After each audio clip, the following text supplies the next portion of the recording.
whether you live to be 100 or you live to be 13, you've reached people in ways that no one else can. So how does it make you feel that you've helped spread the word for other kids that don't have an audience like you do? In some ways I feel like bad because I feel like I shouldn't be the one doing it. There should be so many other people doing it, and it's just weird, but in other words, I feel really honored to be able to help other people. And why do you want to help other people? Why is that important to you? Because you're helping people. Yeah. Thunder, lightning. Oh my God, it just started like pouring. Did you hear that? It's just like pouring now. Did you hear that? Yeah. Welcome to Florida. It's just, now it's like storming. I was on a football field, and you saw the rain just go like this. It was crazy. Like, it was like You stand like coming towards you. Yeah. Yeah, exactly. Okay. All right. All right. When you've been in treatment for a long time. Yeah. You've seen a lot of kids just not make it. Yeah. So you know it's not like you've been part of this whole thing for such a long time. Can you talk about how childhood cancer and dying is a reality that people don't know? They don't understand it unless they've been a part of it. Yeah, like when I was saying about people don't really get it until they see it. People don't really get it until they see it. So putting a face to someone who's having cancer brought a little bit more awareness, but then me saying, well, pretty much like there's no more treatment, then that made people go, whoa, like we need to do something. So it's kind of like the same thing with that, and people don't realize that kids pass a lot from this, and a lot of people think, a lot of people know survivors, and so they think, oh yeah, you do a little bit of treatment because we're kids, we recover so fast, or because we're kids, our bodies are different. Our bodies are the same. We pass, we go. It's, yeah.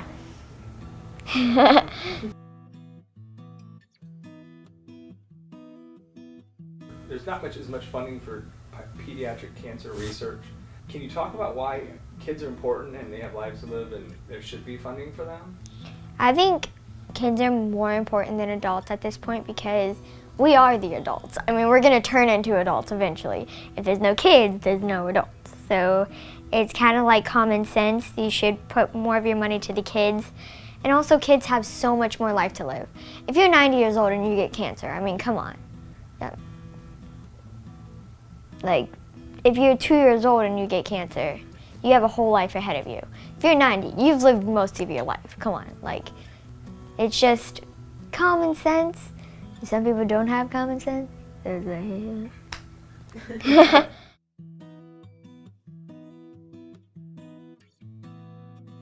I think like after it, people started to realize that cancer is very, very, very aggressive and it does take kids' lives. And I'm pretty much on the border of that right now, and I think that people needed to realize that. I mean, saying that I have cancer, yeah, okay, you have cancer, yeah. But when I say there's really no more treatment left, people kind of jumped on it and they're like, whoa. After I posted that video, I mean, a bunch of people just kept emailing my mom and calling and saying they wanted interviews, they wanted me to do Skype calls, just a bunch of things. And like I said, people are now just picking me up because they think I'm gonna go soon. I don't feel that's necessarily right, but I mean, I can't. At least they're doing something now, but it's so weird to have people like wanting me on their show or like wanting to talk to me because they think I'm like a celebrity. I'm like, I wonder how Justin Bieber feels. Like, this is so weird. But it's also really fun, and I know a lot of people are just saying that this is just the beginning of something new. So, yeah.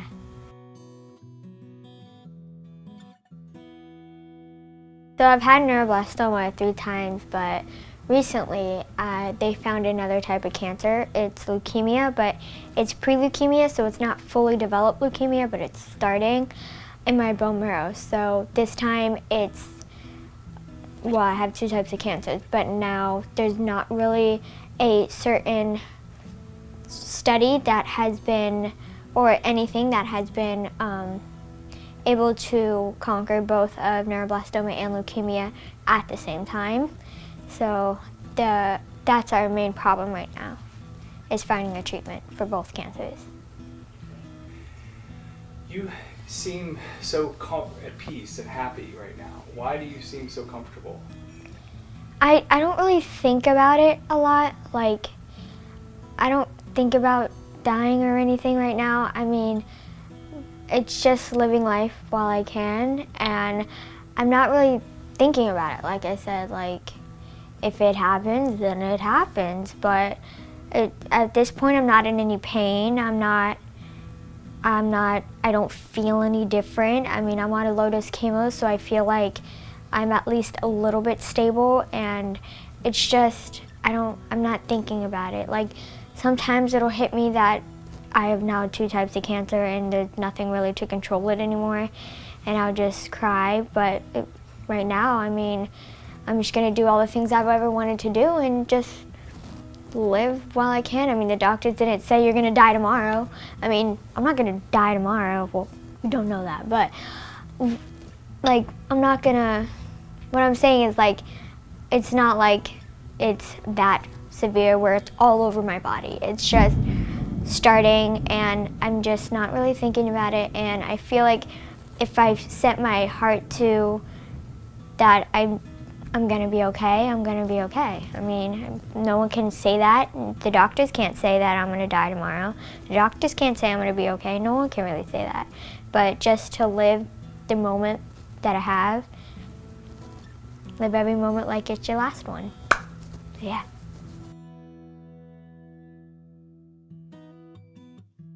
My mom and I get along so well, and we comprehend each other, and we can just look into each other's eyes and she'll know what I'm saying to her. It's like twin telepathy. Like, we're really close, yeah. I feel like when I don't have makeup on, it's not that I don't feel pretty. First of all, makeup to me is something fun. It's a hobby. It's not like I need makeup to feel gorgeous, or like, makeup makes my confidence go up, but it doesn't make me have all my confidence. I have great confidence going out with no makeup, but just putting on false eyelashes makes me feel better. So, yeah, I guess, whoops, I just kicked this. Oh, that's okay. In 100 years, how do you want to be remembered? What do you want people to remember about Talia? Why don't you say, like, in 100 years? In 100 years, I want people to remember me as the bubbly girl who wanted to do something about childhood cancer. Yeah.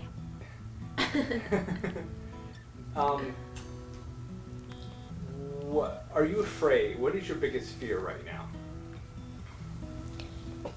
I don't really have any fears at this point. Okay, that's good. That's good to know. Why are you not afraid? Why do you seem so at peace with things? I don't know. I feel like I've done the things that I've wanted to do, which was bring attention to this. Okay.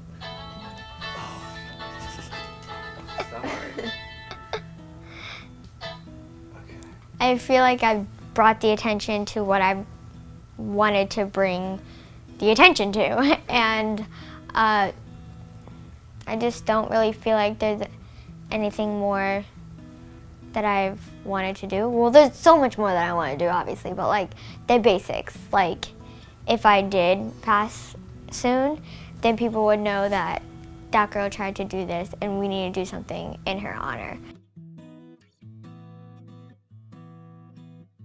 I feel like at this point the internet is if you want to get something out there, go to the internet. Things spread so fast through the internet that if I wanted to say something, I just hop on YouTube and be like, hey, this is going on, and it'll be like viral in 2 seconds. And then you can share it with your friends, and it just gets around really fast.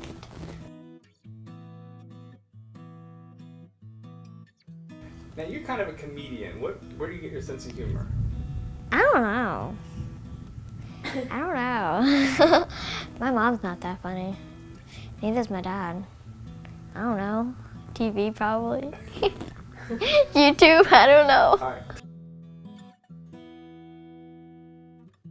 Tell Taylor something that nobody in the world knows about you. One secret. Okay. I don't know. All right, well, our basic interview's done, but I'm going to ask you a couple of questions. Have you ever kissed a boy? Where did these questions come from? Okay. Not from me. If you had to go on a date with Justin Bieber or One Direction, Yeah. Justin Bieber all the way. What are the three things you like most about Justin Bieber? I really like his personality, meaning he's very funny, he's very giving, very caring, very kind, all them things.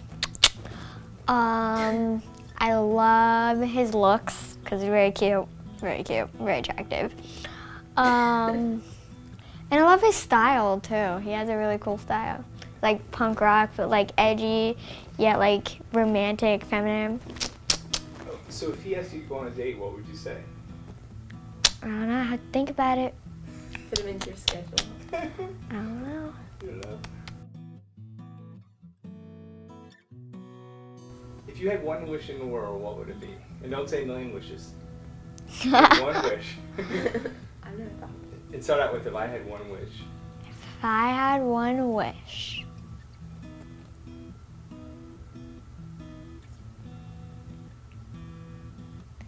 I don't know.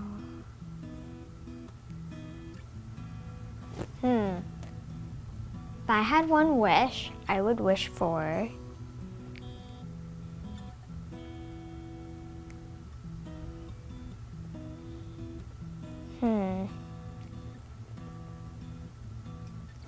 If I had one wish, I would wish for the cure to cancer.